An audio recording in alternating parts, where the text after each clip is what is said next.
na mmoja akifika hapo anasema amen. Amen.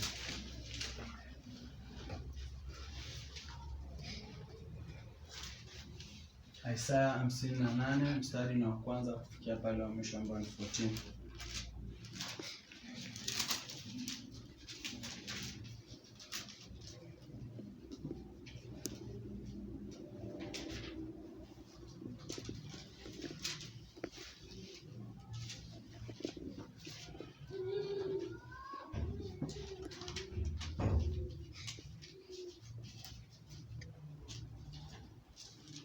Inazungumzia true and false fasting, mfungo wa kweli na ambao sio kweli, na nitaisoma kwa uwezo wa Roho Mtakatifu. Inasema hivi: Mwenyezi Mungu asema, piga kelele wala usijizuie, paza sauti yako kama tarumbeta, watangazie watu wangu makosa yao, waambie wazao wa Yakobo dhambi zao. Siku wananijia kuniabudu, wanatamani kujua mwongozo wangu, kana kwamba wao ni taifa litendalo haki, taifa lisilosahau sheria zangu wao, sheria za Mungu wao. Wananitaka niamue kwa haki na kutamani kukaa karibu na Mungu. Nyinyi mnaniuliza, mbona tunafunga lakini wewe huoni? Mbona tunajinyenyekesha lakini wewe hujali? Nilitaka kusema hivi: ukweli ni kwamba wakati mnapofunga mnatafuta tu furaha yenu wenyewe na kuwakandamiza wafanyikazi wenu. Mnafunga na kugombana na kupigana ngumi. Mkifunga namna hiyo, maombi yenu hayatafika kwangu juu. Mfungapo nyinyi mnajitaabisha, mnaviinamisha vichwa vyenu kama unyasi na kulalia nguo za magunia na majivu. Je, huo ndio mnaoita mfungo? Je, hiyo ni siku inayokubaliwa nami? La, mfungo ninaotaka mimi ni huu: kuwafungulia waliofungwa bila haki, kuziondoa kamba za utumwa, kuwaachia huru wanaokandamizwa na kuvunjilia mbali udhalimu wote. Mfungo wa kweli ni kuwagawia wenye njaa chakula chako, kuwakaribisha nyumbani kwako maskini wasio na makao, kuwavalisha wasio na nguo, bila kusahau kuwasaidia jamaa zenu. Mkifanya hivyo mtang'ara kama pambazuko, mkiwa wagonjwa mtapona haraka. Matendo yenu mema yatawatangulia, nami nitawalindeni kutoka nyuma kwa utukufu wangu. Ndipo mtakapoomba, nami Mwenyezi Mungu nitawaitikia. Mtalia kwa sauti kuomba msaada, nami nitajibu, niko hapa. Kama mkiondoa dhuluma kati yenu, mkiacha kudharau wengine na kusema maovu, mkiwapa chakula kwa ukarimu wenye njaa, mkitosheleza mahitaji ya wenye dhiki, mwanga utawaangazia nyakati za giza. Giza lenu litakuwa kama mchana. Mimi Mwenyezi Mungu nitawaongozeni daima. Nitatosheleza mahitaji yenu. Wakati wa shida nitawaimarisha mwilini, nanyi mtakuwa kama bustani iliyomwagiliwa maji, kama chemchemi ya maji ambayo maji yake hayakauki kamwe. 12 anaendelea kusema, magofu yenu ya kale yatajengwa, mtajenga upya juu ya misingi iliyoachwa zamani. Nanyi mtaitwa watu waliotengeneza upya kuta, watu waliozifanya barabara za mji zipitike tena. kama ukiacha kufanya kazi siku ya Sabato, ukaacha shughuli zako siku yangu hiyo takatifu, kama ukiifanya siku yangu kuwa ya furaha, ukaiheshimu siku hiyo takatifu ya Mwenyezi Mungu, ukaacha na shughuli zako na kupiga domo, utapata furaha yako kwangu mimi Mwenyezi Mungu. Nitakupatia ushindi katika kila pingamizi nchini. Nitakulisha mali ya Yakobo babu yako mimi Mwenyezi Mungu nimesema. Amina. Bwana Yesu asifiwe. Amen. Kitabu hiki cha siku ya leo ni kwamba kinazungumzia vile ambavyo nimesema kuhusu kufunga kwa kweli na kuhusu kufunga ambao si kwa kweli. Na kulingana na hilo andiko, ningependa kabla tuendelee, kila mmoja akazungumza kulingana na vile ambavyo amepata kuielewa, ndiposa tukasonge pamoja. Amen. Kianza kwa kitabu hiki cha siku ya leo ni kwamba ni mafundisho kuhusu kufunga, kwa sababu maisha tunayoishi ni ya kwamba kufunga watu wamekuwa wakifunga kwa ajili ya mambo mengi, na kufunga huku kuna wale ambao wamekuwa wakifunga wakifuata njia ambayo inatakikana, na kuna wale ambao wamekuwa wakifunga tu kwa ajili waliambiwa kwamba waingia katika hilo hali ya kwamba inafaa tufunge, na kwa sababu ilionekana kama kuwa ilikuwa sheria ni kwamba kila mmoja atafunga. So unapata ndio kuna wale ambao wamesema wanafunga katika ukweli, na kuna wale ambao waliinuka na kusema kwa sababu ya hiyo kitu imepitishwa, basi wacha pia sisi nasi tuingie. Hata kati ya sisi mitume, hata watumishi wamekuwa wakiingia katika hizi vitu pasipo wao wenyewe kutaka, kwa sababu ni kitu ambayo ilipitishwa. Na ndio maana unakuja napata kuna kufunga kwa aina mingi watu, na hizi aina mingi ni kwamba watu wamekuwa wakati wamekuwa katika hali ngumu, wakati wamekuwa katika shida, watu wamekosa chakula, wanasema kwamba acha tufunge, ambapo Mungu mwenyewe naye kulingana na hiki kitabu anakuja anakataza.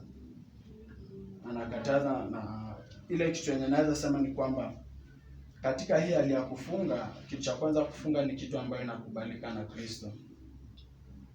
Na inakubalika aje? Ikiwapo wewe ambao unafunga utafuata zile njia ambazo zinatakikana, zile njia ambazo zinatakikana zinazofaa.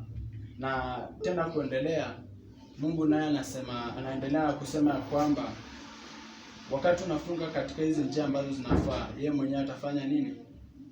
Atakusikia.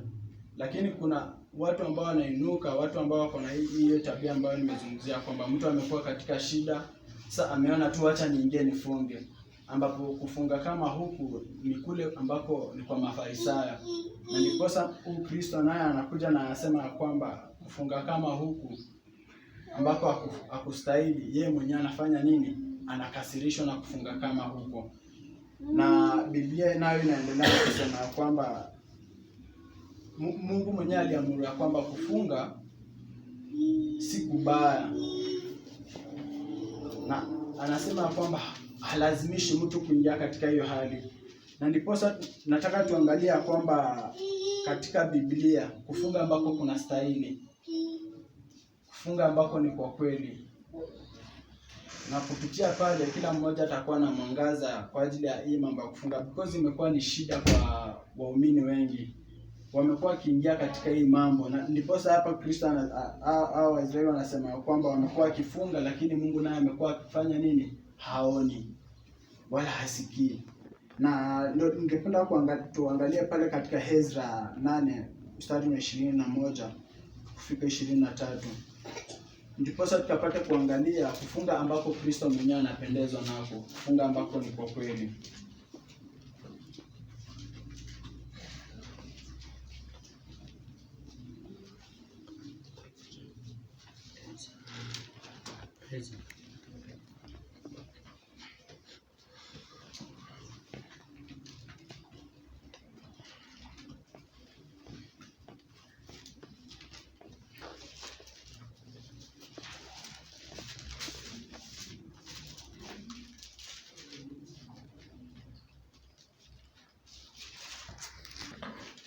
Tutasoma kwa uwezo wa Bwana. Amen. Ndipo nikaamuru kufunga hapo penye mto Ahava, ili tupate kujinyenyekeza mbele za Bwana na kutafuta kwake njia iliyonyooka kwa ajili yetu sisi wenyewe na kwa ajili ya watoto wetu na kwa mali yetu yote. Maana naliona haya kumwomba mfalme kikosi cha askari na kuwapanda farasi ili kutusaidia juu ya adui njiani. Kwa maana tulikuwa tumesema na mfalme tukinena, mkono wa Mungu huu juu ya watu wote wamfuatao, kuwatendea mema, mbali uweza wake na ghadhabu yake ni kinyume cha wote wamchao. Baba 23 nasema, basi tukafunga tu kukamilisha Mungu wetu kwa ajili ya hayo, naye atakukubalia.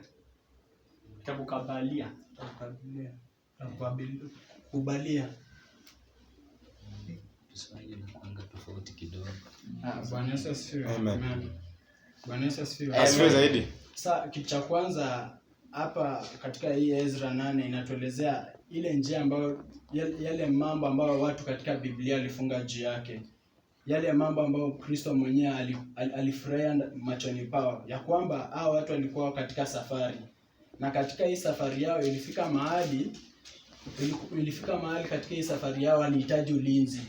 Kulingana na hiyo andiko ya kwamba walihitaji ulinzi. Na katika ulinzi wao ambao walikuwa wanahitaji, walikuwa wanaomba pia Mungu mwenyewe akafanya nini? Akaongoze, kwa sababu inasema ya kwamba waliofia kwenda kwa mfalme ili akapate kuwapa nini? Kuwapa wale wanajeshi ambao watawatetea katika barabara. Lakini hao watu wakafika mahali wakasema kwamba haitakuwa mzuri, kwa sababu walikuwa na ile hofia kwenda kwa mfalme kumwomba usaidizi. Sasa waliona ya kwamba ndio wataenda kwa mfalme, lakini wenyewe ndani ya moyo walikuwa wanashawishika. Ndiposa walimgeukia Kristo na wakasema ya kwamba watafunga kwa ajili ya hii safari, Mungu mwenyewe akawapate kuwaongoza na kuwatetea katika kila jambo. So hiyo ni kufunga ambao Kristo mwenyewe anafurahia nako. Na pia pale mahali inatuelezea kwamba katika kila jambo ambalo tunafanya kuna mambo mengi ambayo tunaijua watu wanafunga juu yake, ambapo yamekuwa ni Kristo hajakuwa akifurahia nayo. Mtu anaamka tu anasema ya kwamba anafunga kwa ajili ya jambo fulani, kwa ajili ya sarakasi za hii dunia. Na ambapo kufunga kwingi watu wamekuwa wakifunga kwa ajili ya shida, hawajakuwa wakifunga kwa ajili ya Mungu mwenyewe arehemu, Mungu asafishe dhambi zao. So huku ni kule kufunga ambao Kristo mwenyewe anafurahia nako. Na pia tukiangalia pale Joel 2:12 nasema aje? Joel 2:12.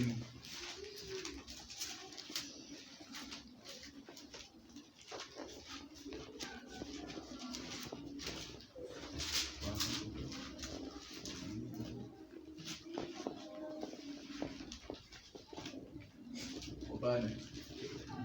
Tusome. Joel 2:12 kufikia 15. Biblia inasema hivi: lakini hata sasa, asema Bwana, nirudieni mimi kwa mioyo yenu yote, na kwa kufunga na kwa kulia na kwa kuombolea. Rarueni moyo yenu, wala si mavazi yenu. Mkaamuru ndiye Bwana Mungu wenu, kwa maana yeye ndiye mwenye neema, amejaa huruma, si mwepesi wa hasira, ni mwingi wa rehema, naye huagiri mabaya. Ninajuaye kwamba atarudi kwa kugeuka na kuachia haraka nyuma yake, na sadaka ya unga na sadaka ya kinywaji, kwa maana kwa Bwana Mungu wenu. Pigeni tarumbeta katika Zayuni, takaseni Zayuni, kusanyeni ukusanyiko mkuu. Amen. Bwana Yesu asifiwe. Hicho ni kitabu kingine ambacho kinatuelezea kufunga ambako kuna stahili. Ni ya kwamba watu wamekuwa waasi. Kama hicho kitabu kinazungumzia watu waliokuwa waasi. Na katika hicho kitabu kinatuelezea kwamba Kristo anawaelezea kwamba wafanye nini? Wamrudie yeye. Wakiwa nini? Kama mioyo zao zenyewe zimenyooka. Sasa huku ndo kufunga ambako huyu Kristo mwenyewe anataka, because hata tukiangalia pale pia katika Mathayo, Kristo mwenyewe alifunga kwa ajili ya nini?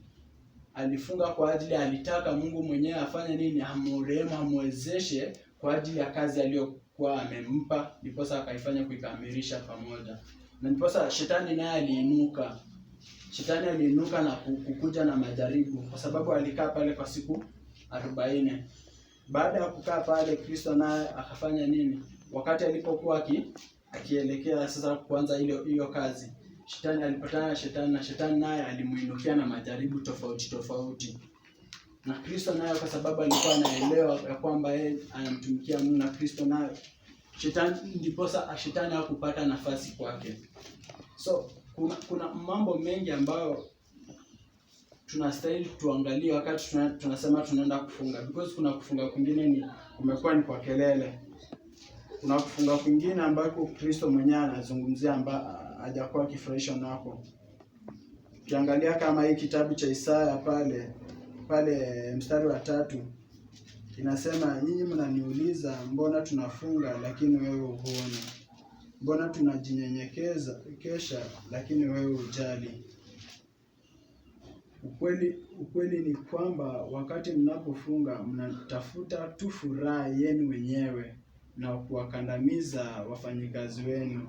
So hii kitabu kinatueleza kufunga ambako Kristo mwenyewe anachukia, ambako afurahishi nao, kwa sababu hao ndio wanafunga, lakini kufunga kwao hawamaanishi ndani ya mioyo, hakutokani ndani ya mioyo. So wanafunga tu kwa ajili ya furaha yao, wanafunga tu kwa midomo. Na hao ni Mafarisayo ambao wanafanya mambo kama haya. So sisi kama Wakristo, wakati tunaingia katika hii hali ya kufunga, wenyewe inafaa tujiangalie ile mambo ambayo tunaingia ndani yake kuomba juu yake na kufunga. Ni kweli ni mambo ambayo ni ya Kristo, mambo ambayo yanamfurahisha huyu Kristo, because imekuwa ni shida.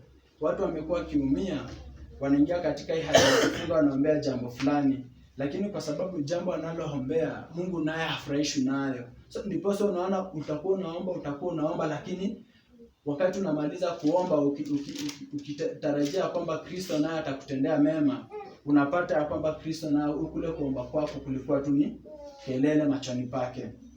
So hii ndio mambo ambayo Kristo mwenyewe hafurahishwi nayo. Na ndipo anakuja na kulainisha hapa mahali.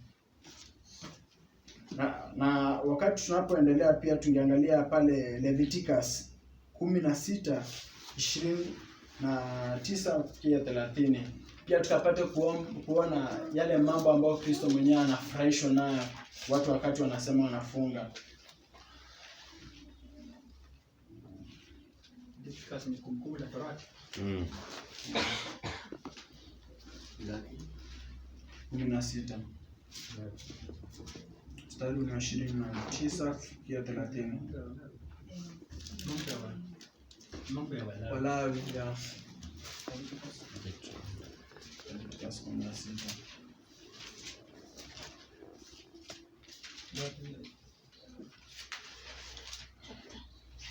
16 verse 30. Leviticus 16 verse 29 to that. 29 to that.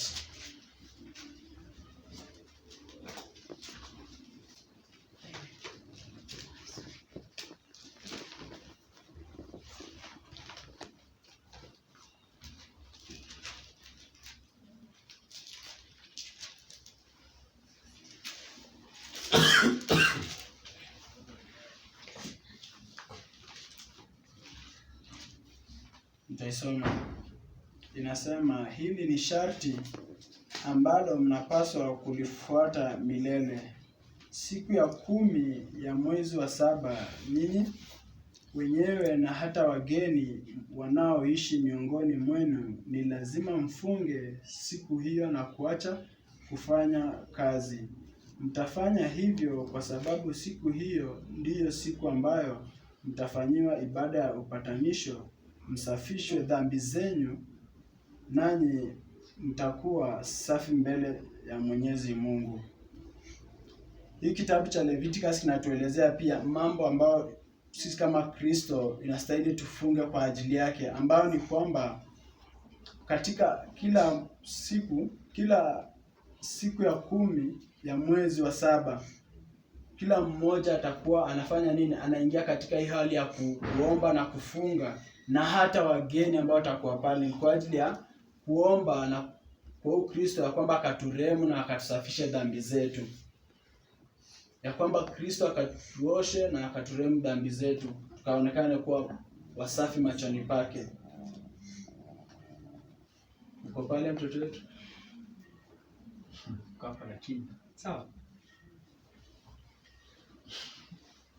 So yale ni yale mambo ambayo Kristo mwenyewe anataka, na yale mambo ambayo yeye mwenyewe anafurahishwa nayo wakati tunafunga na kusongea machoni pake, ya kwamba akatusafisha dhambi zetu na akaturehemu. Na pia wakati tunaendelea tunaona yale mambo ambayo yamekuwa ni chukizo machoni pa Kristo, wakati ya kwamba Wakristo anasema wanaingia katika hiyo hali ya kufunga. Na tutaangalia pale Mathayo 6, katika kitabu cha Mathayo 6.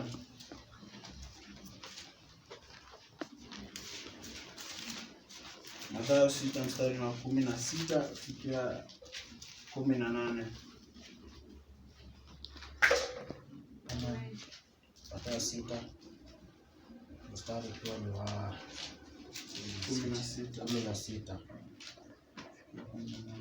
Nasoma kwa uwezo wa Bwana. And when you fast, do not look gloomy like the hypocrites, for they disfigure their faces that their fasting may be seen by others. Truly I say to you, they have received their reward. But when you fast, anoint your head and wash your face, that your fasting may not be seen by others, but your Father who is in secret, and your Father who sees in secret will reward you. Amen. Nasema kwa Kiswahili, nasema hivi: mnapofunga msio na huzuni kama wanafiki. Mnapofunga msio na huzuni kama wanafiki. Wao hukunja nyuso zao wapate kuonekana na watu kuwa wanafunga. Na waambieni kweli, hao wamekwisha pata tuzo lao. Wewe lakini unapofunga, paka kichwa chako mafuta na uso wako, ili mtu yeyote asijue kwamba unafunga, ili ujulikane tu kwa Baba yako asionekane, naye Baba yake aonaye Darudia 18 inasema, ili mtu yeyote asijue kwamba unafunga, ili ujulikane tu kwa Baba yako asionekana, naye Baba yako aonaye yaliyofichika atakutuza. Bwana Yesu asifiwe. Asifiwe zaidi. Sasa huku ni kule kufunga ambako Kristo hakubaliani nako. Kufunga ambako anakasirishwa nako. Na ndiposa anatuelezea kwamba wakati tunapoingia katika hii hali ya kufunga, tusikue kama wanafiki, ya kwamba wanataka kila mmoja, wanatembea wakitangaza ya kwamba katika hali ya kufunga. Wanakunja sura ya kwamba waonekane wako katika hiyo hali ya kufunga. Mbali yeye mwenyewe anatuelezea kwamba wakati tunaingia katika hiyo hali ya kufunga, tupake mafuta na nyuso, yani tukue na furaha. Yani tukue na furaha ndiposa kwa ajili yake, because wakati tunakuwa na furaha, hakuna yeyote atakayefanya nini, hakuna yeyote atatambua kwamba umefunga. Lakini wanaofunga, Wakristo wengi wanaofunga na watu wengi ambao wanasema wanafunga, wanafanya hii jambo ya kwamba waonekane na watu ya kwamba ya kwamba wamefunga, lakini Kristo anasema hiyo mambo anakasirishwa nayo, na ndiposa anatuelezea kwamba watu kama hao, kwa sababu hawafungi wakimaanisha wakimwangalia yeye, watu kama hao wamesha tayari pata nini? Ghadhabu yao. Lakini anatueleza wakati unapoenda kufunga ukue unamaanisha ndani ya moyo wako, na pia at the same time ufanye nini? At the same time yani umaanishe na yeye mwenyewe anayefasiri atakutuza. So hapo anatuonya kwamba wakati tunakuwa tunafunga tusikunje nyuso zetu yani tuonekane kwamba tumefunga, mbali tukue watu ambao wanaonekana kila wakati wamejaa na furaha, na baada ya hapo yeye mwenyewe atatutuza. Na pia tutakompea na pale ni because hii ilikuwa inaonyesha wakati unafunga usikuwe yani ushofu, usionyeshe yani kufunga kwako kwetu ni kati yako na Mungu aliye mbinguni. Na baada ya hiyo, kwa sababu ulimaanisha na ulimwomba katika roho, yeye mwenyewe atakutuza kile ulichokuwa muomba. Na pia tuangalie pale Luka 18. Tuangalie kufunga ambapo Kristo mwenyewe anasema afurahishwi nako. Luka 18 mstari wa 9 kufikia pale 14.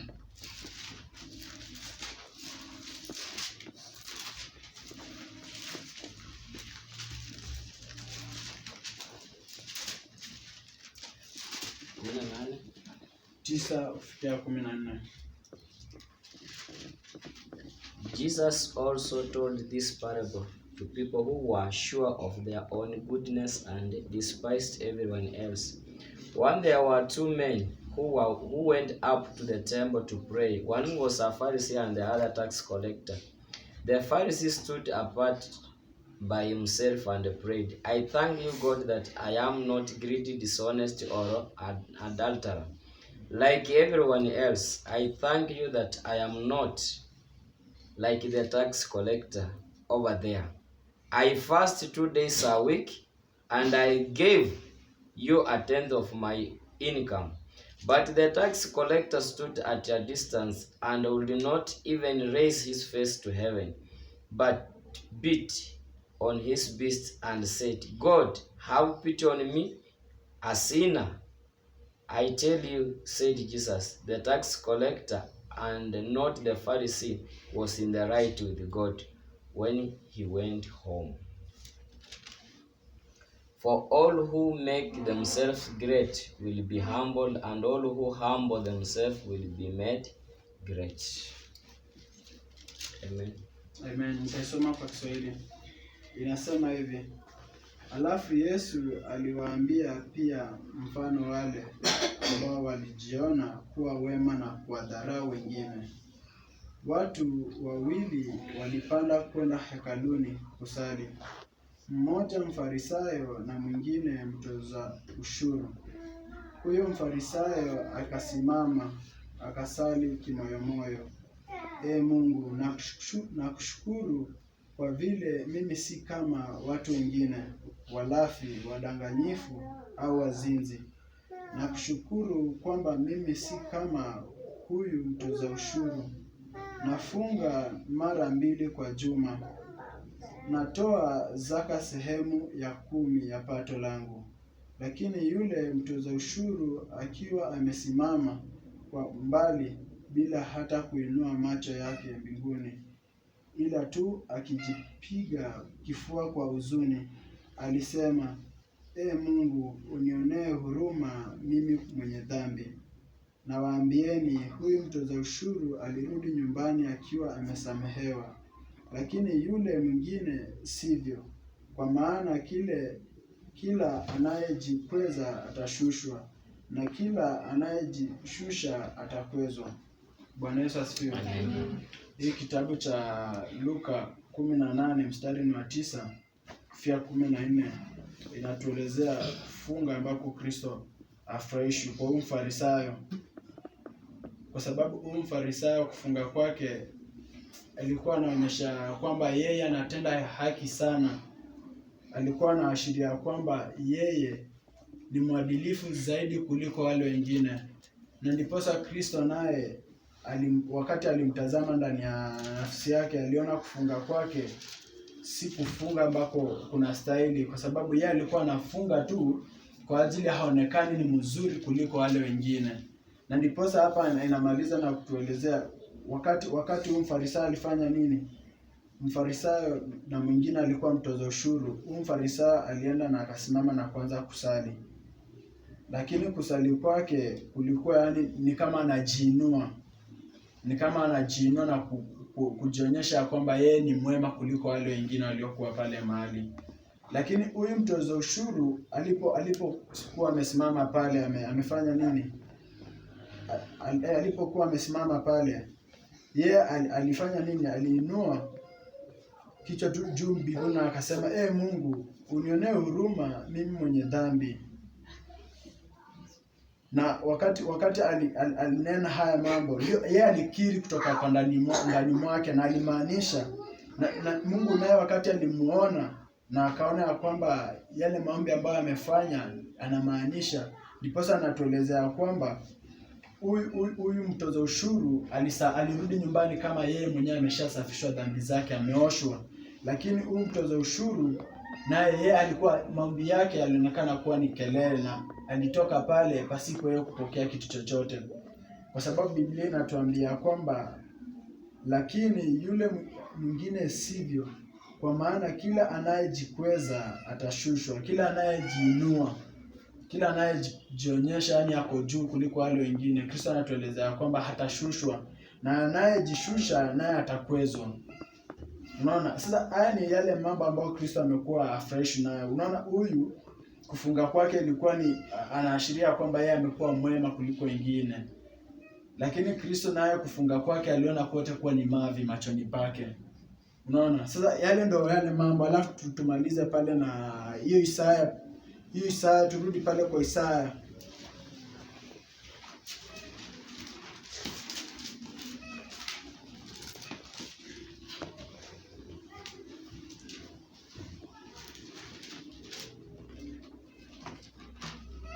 Ilikuwa ni Isaya 58.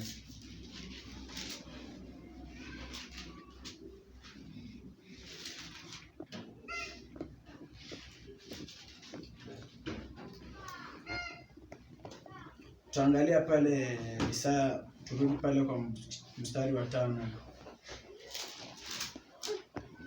Inatuelezea kwamba mfungapo nyinyi mnajitaabisha, mnaviinamisha vichwa vyenu kama unyasi, na kulalia nguo za magunia na majivu.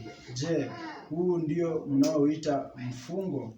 Je, hiyo ni siku inayokubaliwa nami? Sasa kufunga ambako Kristo anazungumzia hapa katika mstari ni kufunga ambao kumekuwa ni kwa kidini, kwa sababu anatuelezea kwamba mfungapo nyinyi mnajitaabisha, mnaviinamisha vichwa vyenu kama unyasi, na kulalia nguo za magunia na majivu.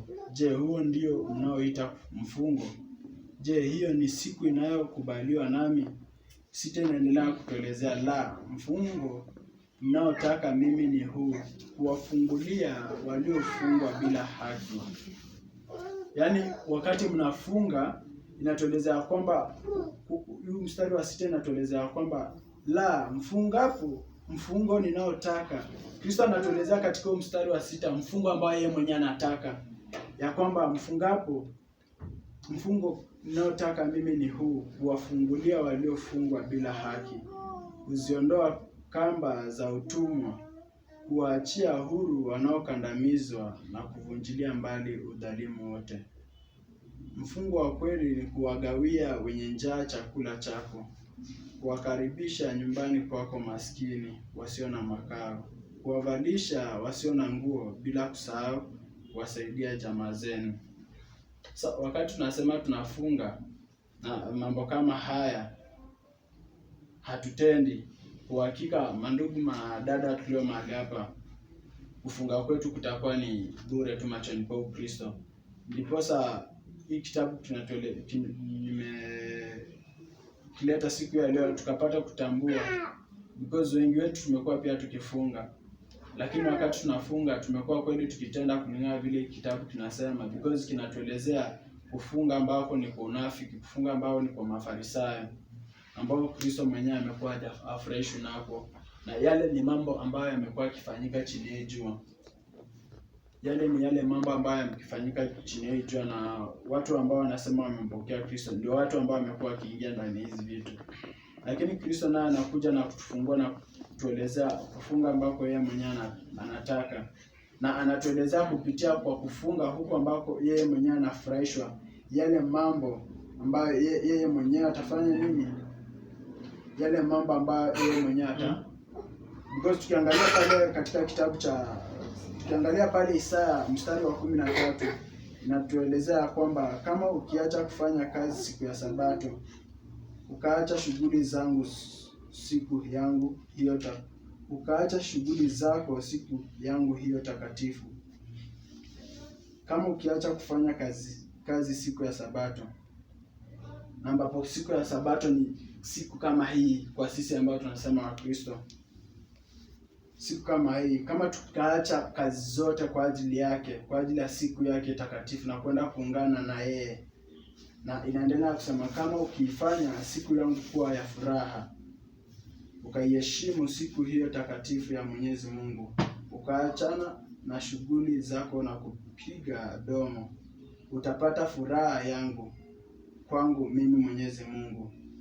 Anatuhakikishia kwamba kama tutaacha kufanya kazi na kutenda na kutimiza yaliyo ya kwake, na kuchukulia siku hiyo kuwa ni siku ya furaha na kuheshimu, basi yeye mwenyewe anatueleza kwamba tutapata furaha. Anatueleza mstari wa 14 ya kwamba utapata furaha yako kwangu mimi Mwenyezi Mungu, nitakupatia ushindi katika kila pingamizi nchini, nitakulisha mali ya Yakobo babu yako, mimi Mwenyezi Mungu nimesema. So mstari wa 13 na 14 inatuelezea kwamba kama kweli tutabadilisha mienendo zetu na tutende ile ambayo Kristo mwenyewe anafurahishwa nayo, basi yeye mwenyewe atatupa furaha na atatuinua na kutupa ushindi sawa sana matamanio ya mioyo yetu. Amina. Barikiwa. Isaya na pamoja na vitabu zingine ambazo zimeweza kusomwa, Yesu Kristo anajaribu kutuambia kwamba tukiwa watu wepesi wa kujua njia halisi za kufunga, kwa sababu pia kuna watu pia walikuwa wamefika mahali wameinua njia zao pia za kufunga. Anasema kwamba tukiwa watu wa kufunga kwa ajili ya kusaidia jirani, tukiwa watu wa kufunga kwa ajili ya kuinuana wenyewe kwa wenyewe, tukiwa watu wa kufunga kwa ajili ya kuangazia ufalme wa mbinguni. Sio kuacha kufunga kwa ajili ya vita, tunaenda kupiga majirani. Sio kufunga kwa ajili ya kudhalilisha wengine, ama kufunga kwa ajili ya kutoa sheria ambazo zinaumiza wengine. So yeye mwenyewe anatufafanulia njia halisi za kufunga. Na kupitia kwa hizi neno ambayo imesomwa hapa, chenye tu Yesu Kristo anataka hapo ni kitu kimoja. Sisi wote tukijua njia halisi ya kufunga na tufuatilie ile njia halisi yenyewe anataka ya ukweli, ya roho na ukweli ya kufunga, basi yeye mwenyewe anasema ya kwamba atatusaidia kwa kila jambo. Kwa sababu hata tukisoma pale tukifika Isaya 59 inasema ya kwamba behold, the Lord's hand is not shortened that he cannot save, or his ear dull that he cannot hear, but your iniquities has made a separation. Kitu yenye natuseparate ni vitu kama hizi kutoka kwa Mwenyezi Mungu. Kitu kama ya kufunga, kuonekana ya kwamba ukifunga lazima kila mtu ajue, unakunja uso kabisa. Mtu akikuangalia ni kama unaanguka tu, unataka kufaint juu ya njaa. Sasa unaonyesha kila mtu unafunga. Na ambapo Yesu Kristo mwenyewe anasema kwamba na yeyote ambaye anafunga, fasting is like communicating to God. It is a way of communicating to God. You want God to do something in your life. So haitakuwa ni vyema ya kwamba you are fasting and you are showing off. Hizo ndio vitu ambazo Mafarisayo walikuwa wanafanya, na ni vitu ambazo Yesu Kristo hataki. Hizi vitu sisi kama Wakristo ambao ametuokoa tuendelee kufanya vitu kama hizi. Yeye mwenyewe anasema ya kwamba ukisema ya kwamba kama yule mtu alikuwa anaomba, yule Mfarisayo alikuwa anaomba kusema kwamba mimi sio mtenda dhambi kama yule mwenye amesimama pale. So mko katika kanisa na mtu anasema kwamba mimi sio msharati kama yule mama amekaa kwa kiti pale. So Huyu alikuwa anaomba ili kujia anajiinua yeye mwenyewe kwenyewe. Na kuna yule mwenye alikuwa anaomba pale amenyamaza, lakini yeye mwenyewe anajua ni mtenda dhambi, anawasilisha ripoti yake kwa Mungu na kumwambia Yesu, nisaidie, mimi mwenyewe nakubali ni mtenda dhambi. Hapo Yesu Kristo atasikia kilio chake, kwa sababu anasema kwamba mkono wake sio mfupi na masikio yake si ajili tulia yenye haisikii. Yeye anasikia na anajibu. Lakini vitu kama hizo, those are iniquities zenye zinatuseparate ili kuona utakatifu, ili kuona ufalme wa Mwenyezi Mungu. Bwana Yesu asifiwe. Mimi haya tu. Bwana Yesu asifiwe. Kuna kitu inasema pale, pasa sauti kama tarumbeta, mwambie nyumba ya Yakobo Israeli nini? Maovu yao. Upaze sauti. Yaani hiyo ndio Mungu anataka. Tuzungumzie maovu. Nyumba ya Israeli ni nani? Ni sisi. Wakati anasema tupaze sauti, hivi kana kwamba Mungu ametupea ruhusa ya kusema maovu? Lakini mbona siku hizi hatutaki kusema maovu? Tunafunika. Hii ndio fasting Mungu anataka hapa, ya kwamba tukue tayari kutangaza maovu. Na nyumba tumeelewana, nyumba ya Israeli Yakobo ni nani? Ni sisi, wala watu ambao wamemjua Mungu na wanajua ukweli. Yaani ya kwamba wakati anasema hapa tupaze sauti, ametupatia ruhusa ya kupaza sauti, kutangaza maovu. Bwana Yesu asifiwe. Sauti tunazotumia tukitoa, tunatangazanga nini? Sauti tulizo nazo tunatangazanga nini? Sauti mingi zimekuwa ni sarakasi. Zile sauti tulizo nazo hatutangazi kwa sababu Mungu ametupatia. Mungu anaamini amepea kila mtu gharama tofauti tofauti. Kila maeneo aliyo lazima anafaa akapaze sauti kwa sababu ya Mungu. Na atangaze maovu, iwe ni kwa ndugu, iwe ni kwa dada, wala ambao wanamjua Kristo na hawajanyoka. Hapa ndio Mungu alikuwa anaona na anaambia hapa tupaze sauti. Maovu ambayo ni dhambi. Ndio Collins amesema dhambi ndizo zinazofanya tusiandamane na Mungu. Hawa watoza ushuru na Mfarisayo, yule aliyesema yeye ni mtenda dhambi, Mungu alimsikia. Sasa hapo unaona ya kwamba katika kufunga hao watu wanayotenda haya haimaanishi Mungu ati uvae magunia ufanye takataka zote ujipake majivu jinsi watu walivyokuwa wanafanya. Hapana. Wakati Yesu anapokuja haya mambo alikuja kuyarekebisha. Ndiposa unaona anataka ya kwamba kuna vitu unaweza fanya, yaani kufunga ni kama kana kwamba umejinyima wewe, na ile hali ya kujinyima umejinyima kwa faida ya mwingine. Unaona, hivi ndio Mungu anataka, umejinyima kwa faida ya mwingine. Kana kwamba kama utaondoka hapo nje na utembee venye Mtume Yohana anavyotembea akisema, anaposema sauti inalia nyikani, rekebisheni njia zenu, kunaye anayekuja, mkae sawa sawa. Anakuja na mimi ninaandaa tu njia. Hivyo ndivyo Mungu anavyotaka. Kila mmoja hapa anafaa kuwa tayari kufanya nini? Kuandaa njia kwa sababu ya Yesu Kristo. Unajinyima kwa sababu ya faida ya watu wengine. Unaposikia anasema upatie mtu mavazi, upatie mtu chakula, hivyo vitu vyote hawavioni. Lakini hapa watu walichukua kufunga ni kana kwamba unajifungia mahali. Tunaona Mathayo inakataa ya kwamba kuna watu wanafunga, hawachani nywele, hawafanyi chochote, wanakaa tu ni kama ukimwangalia unakuta watu kama hata wakiwa kwa nyumba. Kufunga kwako kunakuwa kunakusanyisha nyumba yako, yaani unakuwa kama umegeuka, umekuwa sumu, yaani chenye umetaka. Unajua hii ni kitu ambayo unaenda na Mungu, na wakati umejinyima katika hii nafasi, sio kana kwamba kila mtu unafaa umlazimisha aingie ndani. Bwana Yesu asifiwe. Ni wewe ambaye umeamua kwa sababu unajua ni nini na kusukuma. Kama unaona wakati unasoma ya Ezra, ni ya kwamba walikuwa na kitu iliwasukuma, na ndiposa walitaka Mungu adhihiri, walikuwa wanaitisha kibali. Esther wamefunga, wanataka kibali mbele ya Danieli wanafunga, wanataka kibali mbele ya Unaona? Sasa vitu kama hivyo, unaona kuna kufunga ambako Mungu anakubali, hajakata. Lakini wakati unapofunga, aim yako ni nini? Unaona? Lazima ukuwe na lengo, na hili lengo Mungu aone hakika hili lengo una maani. Na wakati unapofunga, sio kana kwamba wakati unapoenda mbele ya Mungu unaanza kukejeli wale wengine. Wewe enda na lengo ambalo umetaka Mungu atimize ndani ya maisha yako na Mungu awadhihiri.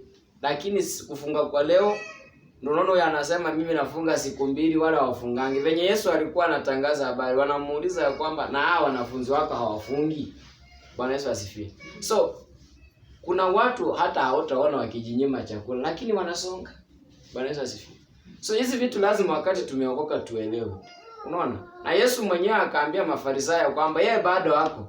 Ndio unaona wakati ameondoka ndo wanafunzi wakaanza kujitegemea kwa sababu yeye mwenyewe alikuwa ni roho na bado alikuwa nao alikuwa bado anatenda kazi nao. So haikuwa na haja wanafunzi wakuwa wanafanya nini? Wanajinyima. Hata katika hiyo Mathayo kuna mahali inasema kuna vitu havitaondoka maishani mwetu pasipo na sisi kuomba na kufunga. So kuna jambo ambalo mtu huwa anafungia, ni kitu ambayo imekuwa ni mwiba, imekuwa ni kikwazo, imekuwa ni shida ambayo unaona kwa kawaida Mungu ni kama ndio Mungu yuko hawezi kukuacha, lakini unaona hiki kitu natafani ende extra mile ndio Mungu afanye nini? Anijibu. Yaani unaingia ndani zaidi na inaonekana inafaa ujitenge, utafute nafasi ambayo utakuwa wewe na Mungu, uone Mungu atatenda nini.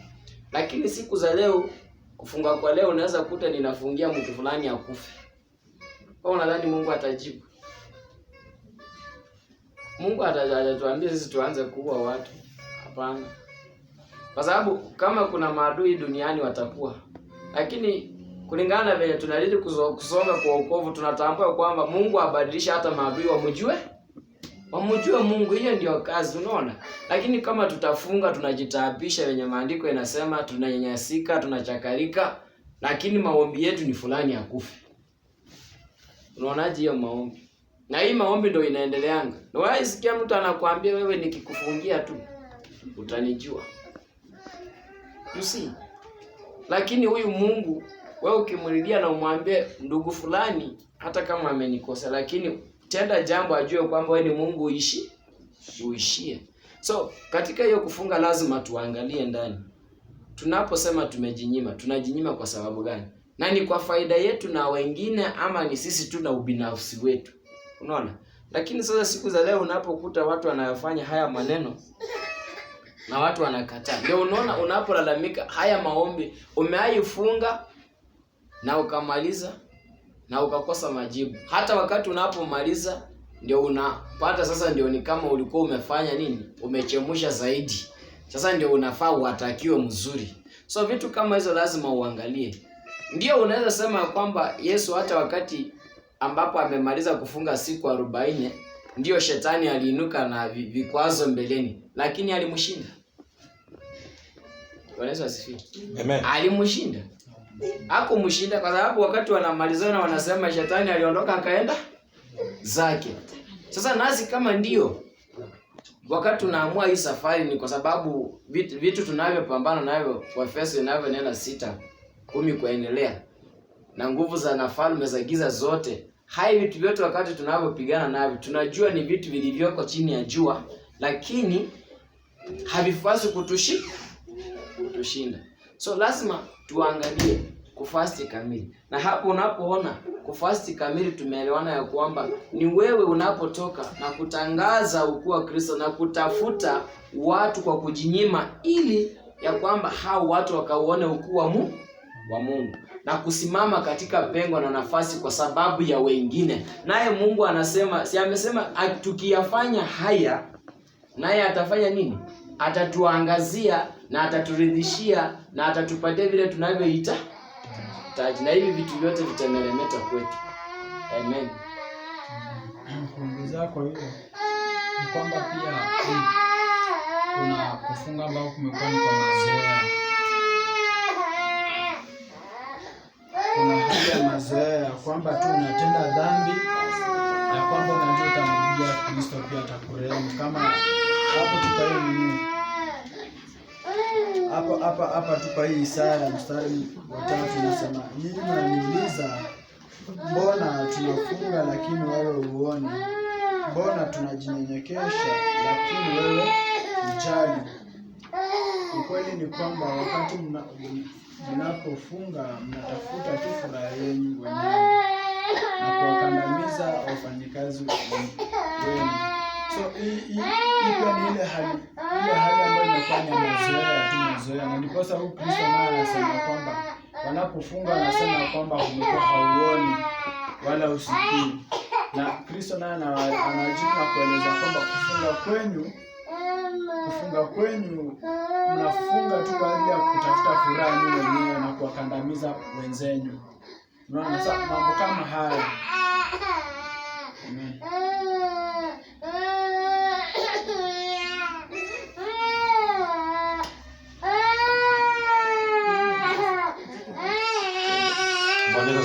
Amen. So kulingana na andiko hilo la kufunga, kuna vitu ambavyo vimetunyorosha kama sisi ambao tuko upande wa Kristo. Kuna vitu tumenyoroshwa. Mahali tumenyorosha ni hapa. Watu ambao tumeokoka wengi wakati huwa tunafunga, kusema ukweli huwa tunajitaabisha. Unapatana mtu ameparara, mtu amekuwa tu shagala bagala, ukimuuliza na kuambia niko kwa maombi. Hizi ni vitu tumekutana navyo.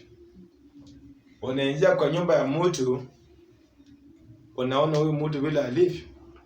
Hii ni maombi ya ndani ya kufunga. Bwana asifiwe sana. Na huyo mtu tuna kulingana na vile ndugu yake amesema, unapata mtu mwingine akianza kufunga. Unajua kama Mungu amenenea wewe, basi wewe mazana ya neno.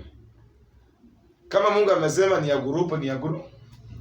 Kwa sababu kuna kufunga wengine Mungu anaweza kukunenea kwa utake kuingiza watu, na ile mambo utapatana nayo hata utashangaa.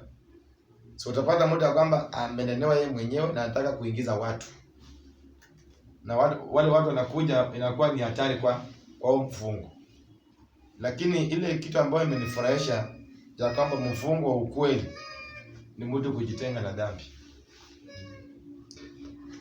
Hiyo ndio tumepata kwa Isaya kwamba unajua Mungu mwenyewe anasema kuna aina mingi ya mifungo kulingana na vile amesema. Lakini kwa hii Isaya ametuambia, lakini ile mfungo mimi nataka ni hii. Msidhulumu wafanyakazi, msifanye hivi na hivi. Sio vile amesema. Mtende haki. Mjitenge na dhambi. Bwana asifiwe sana. So mfungo kamili kwanza kwa sisi ni mtu kujitenga na dhambi. Ya pili tena pale umesikia kwamba na tupaze sauti tukikataa hiyo dhambi. Which means wakati tunafunga, kama ni sisi tunajiondoa kwa hiyo dhambi, maybe ulikuwa unafunga kuna vitu vinakuandama. Usijifungie wewe mwenyewe, hata ombea familia yako, ombea hata marafiki na mandugu katika Kristo. Lakini unapata mtu anaomba maombi lakini ile maombi ni yake tu. Ambayo tumeona ule Mfarisayo vile alisema, mimi niko hapa na unaona Yesu vile nimejitoa. Lakini angalia huyu alikuwa ni mtu anaomba maombi kibinafsi. Na hata sisi ambao tuko hapa, unapata kwamba wakati tunaenda kuomba, that's why unaona kuna upungufu wa maombi kwa sababu wewe umejiombea wewe mwenyewe. Kama ulikuwa na shida ya chakula umesema Mungu nisaidie wiki mimi nipate, na kwa jina la Yesu basi imeishia pale. Sasa wewe ukipata na ule mwingine naye. Lakini sasa wakati tutakuwa na kuangalia ya kwamba hii wokovu ambao tumepata sio yako peke yako, ni inafaa kuwa transferred kwa watu wengine kulingana na ile andiko, itakuwa mzuri. Na kuna kufunga kama hii ambao Mungu amesema ya kwenda kutangazia watu, kufungua watu walio katika vifungo. Ni kupeleka injili na kuwaambia muache dhambi. Hii vitu ndio inawamali. Unaona vile Mungu anasema ni kutangaza injili, yani kufunga ukweli, yani mtu kutangaza injili. Lakini kuna ile ambayo tunapata kwamba watu walifunga kwa sababu kulikuwa na hali fulani, kuna kitu kinaweza kutokea kwa maisha. So nasikia kuna siku mitume walienda kuhubiri injili wakatishwa. Wakaambia hii injili hamtahubiri. Mitume wakakuja wakajikusanya kwa nyumba waombe Mungu awatie nini? Ujasiri. Bwana asifiwe sana. Kuna ile kufunga ambayo watu si hata mtakataa kukula. Mnaweza sema wacha kesho tukutane kwa lile tuombe kwa ile jambo ambalo limetukula kama kikundi. Mungu asungumu atusaidie kwa ile jambo. Hiyo pia ni kufunga. Na hata mnaweza kunywa pale chai, na hata mnaweza shiba tena kama mkule ugali na nyama. lakini hiyo kitu haiwezi kutoa kwa Mungu. Sasa ukule ugali na nyama inakutoa kwa Mungu? Kusema ukweli, haiwezi kutoa kwa Mungu. So mnaweza kutana mahali mseme kulingana na ile jambo ambalo limetukujia.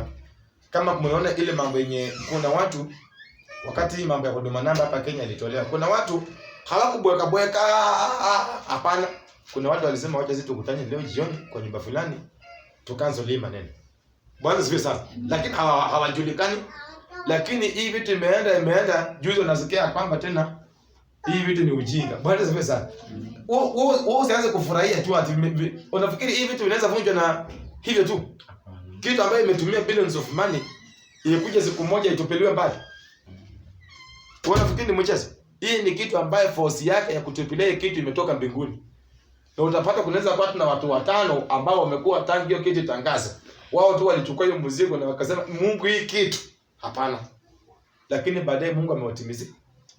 Walijifunga kwa hiyo kitu. So kuna kujifunga kwa namna hiyo. Na kuna kujifunga ili ya mtu kutoka kwenda kushughulikia mambo ya nini? Ya dhambi. Lakini sasa kujifunga nyingine ambayo mimi nimeshangaza wapendwa, mapasta paka kwa mlima na makamera. Kuna siku moja nimeona jamaa mwingine ameenda kufunga na magunia na makamera na amejipaka jivu na mchanga yote. Kuna wale siku moja nilipata town wamevaa magunia wameandika Kenya must repent. Wanaingia mahali kama ni kwa stage wanafagia hapo wanalala kwa njia wanaombea Kenya. Wapendwa, tunaweza kusema ati ilifanyika kwa Biblia hiyo pia na magunia lakini sidhani kama Mungu anataka hivyo. Kuna kufunga hata tunaweza kosa kuita watu wa taifa, lakini watu ambao tumeamini tuko na ile lengo moja tuseme ya kwamba wache sisi tushughulikie ile jambo, lakini sikieleme kwa hivyo. Bwana sasa. So na hii mambo nasikianga ya watu kukosa kukula, wacha nizungumzie kwa hapa.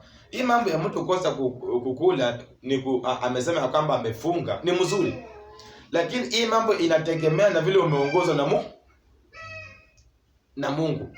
Unaweza kuongozwa na hii mambo unasikia watu wameenda kwa milima, vile tulisema hapa, ni mambo ya kwamba ani umejitenga na vitu ambavyo vinaweza kukupatia nini?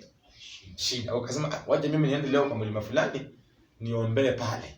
Si ya kwamba tili mlima inajibu maombi, mlima haijibu maombi. Bwana sifa sana. Yes. Hata kuenda kwa prayer center hakuna mtu anajibiwa kwa prayer center. Ni wewe tu umeamua kusema kwamba wacha niende extra mile kwa sababu ya huyu Mungu, nikajitenge na niende kwa sababu sitaki distraction, wacha niende mahali kwa room. Hata kwa nyumba yako siku moja unaweza amua tu ikuwe prayer center. Hata inaweza kuwa mlima. Unafunga hiyo room na unasema leo hawageni hawakuji, mimi niko hapa peke yangu. Na inakuwa ni mlima, inakuwa ni prayer center. Bwana sifa sana. Lakini hii yenye watu walichukua kwamba lazima tufike kwa mlima, tuende kwa prayer center, pia imekuwa ni mchana. Na wakienda pale vile ndugu vile walikuwa nasema unapata kuna mapasta paka hata kwa milima wameenda na umeona mtu anasema naomba na unaona kamera inamfuata mpaka inaonesha mawe na nyazi. Sasa hii vitu naona kuna ukora hapa. Mtu huwezi kuwa umesema kwamba Mungu amekutuma mahali na tena paka unataka uonekane na mawe na nini? Na nyazi. Umeenda mahali sasa umejitoa. Hiyo pia ni uchawi. Lakini mimi nitawasili kulingana na injili hii ya kwamba kufunga ambayo Mungu amesema tuende tutangaza habari zake watu wazijue na sisi tujitenge na dhambi. Hiyo ni mimi naweza kusema tukishikilia hiyo kama watu ambao tunamwamini Kristo itatusaidia. Mungu awatende mema. Tasimama na wafunga utatupatia nyimbo 3 za kuabudu. From there tutajua tafadhali.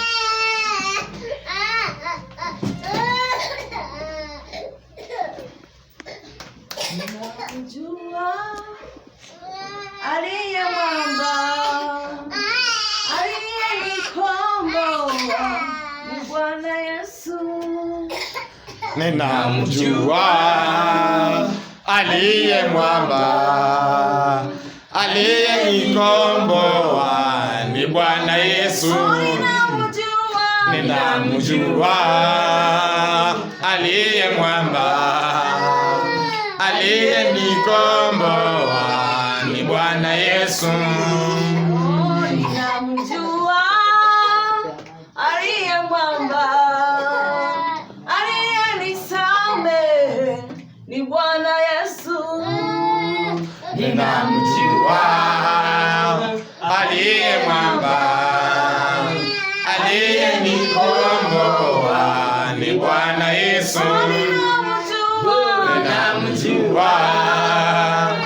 aliye mwamba, aliyenikomboa ni Bwana Yesu. namjua Namjua